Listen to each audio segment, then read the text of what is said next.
Hola, hola, querida gente amante de las artes escénicas. Les platico que el 9 de julio, alrededor de las 7 de la noche, andaba yo por el centro, vi las puertas del Teatro Macedonio Alcalá abiertas, me metí de chismosa y me encontré con el mundo mágico de los Vinigulasa de Sergio Santamaría. Y por eso hoy les traigo un chismecito teatrero. Voy a comenzar por cómo me sentí cuando salí, porque llevaba yo la piel erizada y las entrañas hechas un volcán. Hay puestas en escena, querida gente, que uno disfruta. Hay puestas en escena que uno admira y otras que te sacuden por dentro. Pues esta me sacudió por dentro. Les platico la anécdota, pero antes quiero compartirles algo que me sucede, ¿no? Yo trabajo también con el teatro y mucho de mi trabajo tiene que ver con la difusión de nuestros cuentos, de nuestras leyendas y de nuestros relatos míticos. Personalmente me entristece un poco que como mexicanos conozcamos mejor Caperucita Roja, Pinocho, Los Tres Cerditos, los cuentos de las princesas o los relatos míticos de otros lugares. Por ejemplo, los relatos de los griegos, de los romanos. Sabemos perfectamente bien cómo nació Atenea, pero desconocemos cuál es nuestro origen como zapotecos, cómo nacimos en este mundo. Y de esto habla el mundo mágico de los Vinigulasa. La anécdota va en torno a un relato mítico, al relato mítico sobre el origen de la humanidad. Vamos a ver cómo nace el mundo, cómo aparecen los animales, cómo se pobla la tierra, cómo nacen los Vinigulasa, cómo construyen su forma de vida, el conocimiento, la escritura, la medicina, sus propias leyes, su creencia, ¿no? Hasta el momento que llega la conquista o la invasión española, como ustedes gusten y manden decirle.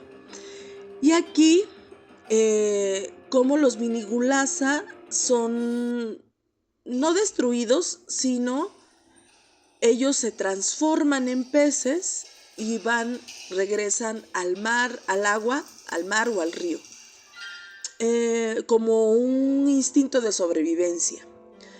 Y vemos la última escena con una interpretación realizada por niñas y por niños, en donde ellos en sus juegos invocan nuevamente a los Vinigulasa como tratando de traer de nuevo a los ancestros o intentando recuperar esa memoria de aquello que nos dio vida. Bueno, qué belleza, ¿verdad? Qué belleza de anécdota. Los invito a investigar por ahí porque hay varios relatos míticos sobre el origen de los mundos zapotecas. Algunos zapotecas nacen de los árboles, otros de las nubes, otros del agua, otros del barro. Hay muchos relatos míticos y los invito a conocer. Ahora sí, vámonos al teatro. Fíjense, en cuanto las puertas se abrieron, lo primero que nos recibió fue un olor de copal. Todavía no empieza la función y ya estamos siendo invitados a este espacio que viene de un lugar antiguo. En la oscuridad del teatro se escucha una voz ancestral, la voz de una mujer mayor hablando en zapoteco. Nos está contando todo lo que vamos a observar, todo lo que vamos a ver. Nos está relatando este recuerdo del nacimiento de nuestros ancestros. Entre esa voz va apareciendo la voz de un hombre traduciendo al español. Y ambas voces se entrelazan en algo que parece un canto pero no lo es. Un halo de luz viene a acompañar estas voces porque el telón se comienza a abrir y vamos a ver un árbol enorme que cubre el escenario. Tras de él, las siluetas de los músicos que van a interpretar toda la musicalidad de la obra en vivo. y en el tronco del árbol, como si fueran raíces, los cuerpos de los intérpretes cubiertos de barro. Ese halo de luz roja rompe todo el escenario de arriba hasta el piso, bañando el árbol en rojo y a los intérpretes en rojo. Esa es la primera sensación, esa es la primera imagen, es lo primero que nos comparte el mundo mágico de los Vinigulasa. No puedo explicarles la belleza de este primer momento. Y aquí voy a hacer un paréntesis. Fíjense que el rojo, para muchas culturas mesoamericanas, representa la vida. El momento en el que el cielo y la tierra se encuentran, el momento del atardecer, cuando se pone rojo el atardecer. Y por eso el rojo, para muchas culturas, es también sinónimo de fertilidad. Y entonces para mí tiene mucho sentido que lo primero que veamos sea un escenario bañado completamente en rojo. Les dije que estaban los músicos ahí, ¿verdad? Veamos los sonidos de la naturaleza. Por ahí se cuela un croar de una ranita o de un sapo, que no es un croar de una ranita o un sapo. Ese sonido viene de otro lugar. Se acompaña con percusiones, atmósferas. De pronto uno siente que está embeído en un mundo musical de jazz, pero no, porque suena oaxaqueño y suena naturaleza. Bueno, qué barbaridad, qué belleza. Todo está construido para que uno entre lentamente en ese universo. La danza. Esto no es un teatro narrativo, esto es una coreografía inmensa que cuenta toda una cosmogonía. Hay un momento precioso donde aparecen los animales. Está el jaguar, el venado, el lagarto, el armadillo, etcétera. Los intérpretes los están haciendo a través de la máscara, máscaras que van desapareciendo una, y que uno no se da cuenta en qué momento desaparecen.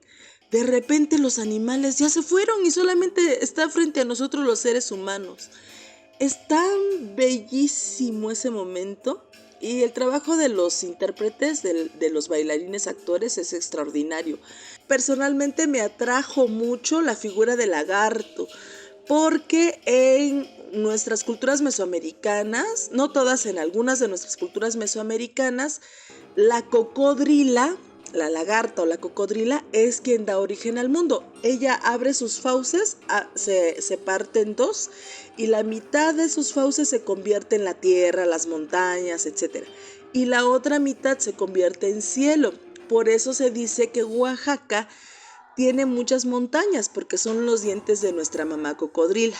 Bueno, al verlo representado desde el movimiento, disfruté muchísimo toda esa construcción de los animales.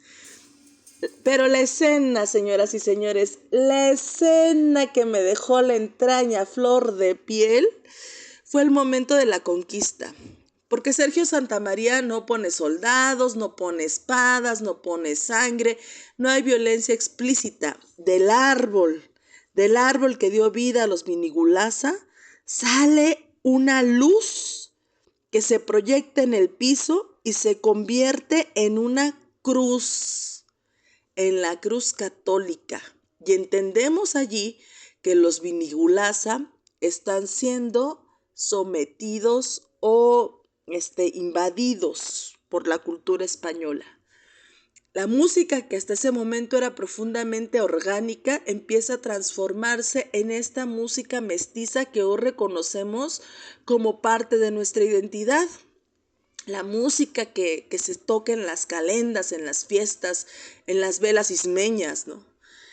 Y sobre todo el escenario se proyectan aros de luz, círculos de luz.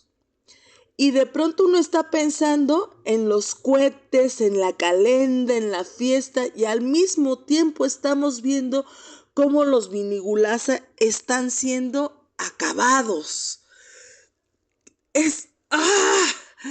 Están siendo acabados, arrasados, no por una batalla, por una fiesta. No se ve una gota de sangre, pero sentimos y vemos cómo los Vinigulasa están sangrando y gritan y lloran y se desesperan. No, señoras y señores. Al mismo tiempo la cruz, la música, los fuegos artificiales. ¡Qué barbaridad! ¡Qué barbaridad! Sentir cómo un pueblo se vence.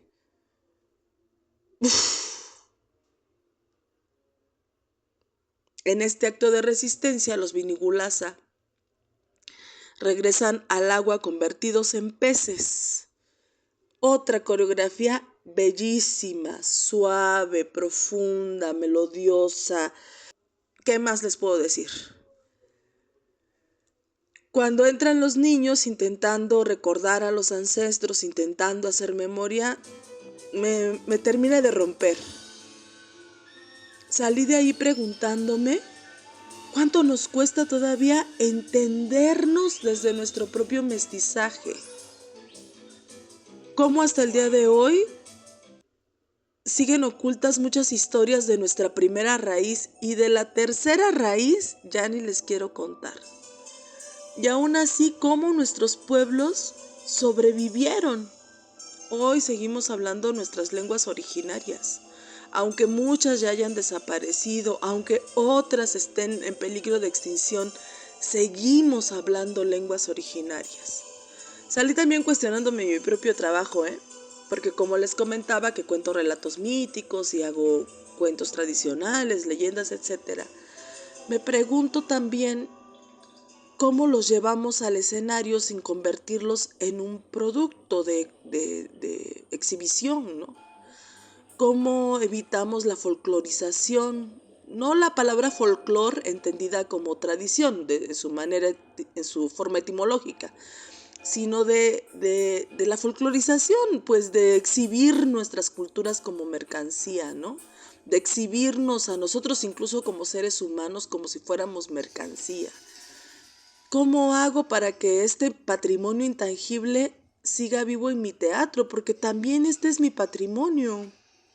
También es nuestro patrimonio, también nos pertenece a todos.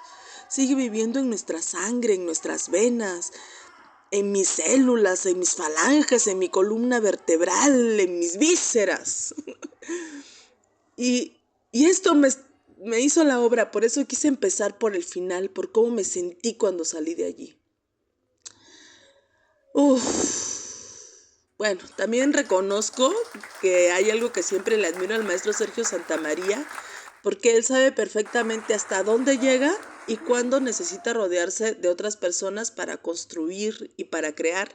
Se nota mucho en este montaje, porque cada integrante del equipo creativo aporta una mirada propia. La iluminación, la música, el diseño visual, las máscaras, la coreografía, la interpretación, todo dialoga, todo construye el mismo universo, y esto habla, pues, de la dirección del maestro Sergio.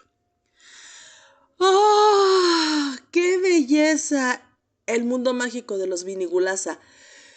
Y se va a presentar nuevamente 17, 30 y 31 de julio en el Teatro Macedonio Alcalá. Si les da ganas de ir, lleguen temprano, porque la narración inicial en zapoteco y español es fundamental para entrar en el universo de la obra y comprender el relato mítico que la sostiene. Ojalá, de verdad, ojalá puedan ir a verla, porque más allá de un espectáculo de danza contemporánea, es una invitación a preguntarnos quiénes somos. Y esa es una pregunta que vale muchísimo la pena seguir haciéndonos. Bueno, queridas y queridos, yo me despido, aquí me voy.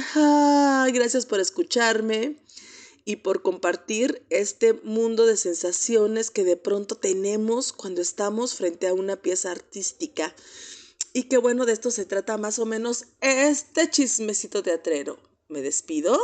Soy Renata, soy actriz independiente oaxaqueña, llevándoles chisme teatrero desde Oaxaca. Hasta la próxima vez que nos volvemos a ver. ¡Mua!